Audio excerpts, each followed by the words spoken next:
Buufata konkolaataa Askootti saamicha imaltoota irra dhaqqabaa jiraachuun himame.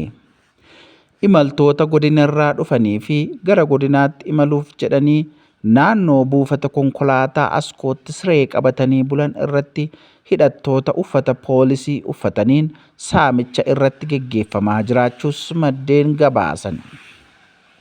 Hidhattoonni kunneen bakka imaltoonni siree qabatanii bulan ulaa hoteelaa yookaan mana siree irra dhaabbachuun yeroo namoonni konkolaataa qabachuuf barii ka'an qabanii maqaa nageenya eegsisuu jedhuun erga sakatta'anii irratti geggeessanii booda qarshii gaafachuu yoo hin qabnu jedhan ammoo humnaan bilbila bansiisanii warra moobaayil baankingii fi teelee birrii fayyadaman irraa dirqamaan akka dabarfatantu gabaafame.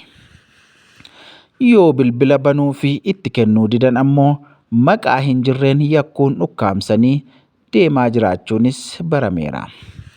Buufanni konkolaataa kun kan gara lixa Oromiyaatti imalchiisuu fi achi irraas dhufu waan ta'eef imaltoonni buufata konkolaataa kanatti argaman irra guddaan Oromiyaa lixaa kanneen dhufan fi garasittis imalanidha kan jedhan maddeen sababa kanaan rakkachaa jirus jedhan.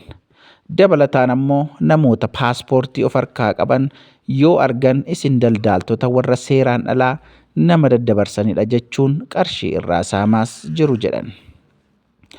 Egaan kun wanta baay'ee ulfaataa fi wanta baay'ee nama jibbisiisudha. Namoonni naannoo sana bultan yookiin immoo namoonni lixa Oromiyaa deemtan gaafa naannoo sana bultan akka irraa of eeggattan gamanumaan isiniif gabaasna. Kun miidiyaa keessan Gonfoo Miidiyaadha. Kun namoota bira akka qaqqabuuf immoo like, share, subscribe gochuu hin dagatina. Hattoota kanarraa of eeggadhaa isiniin jenna.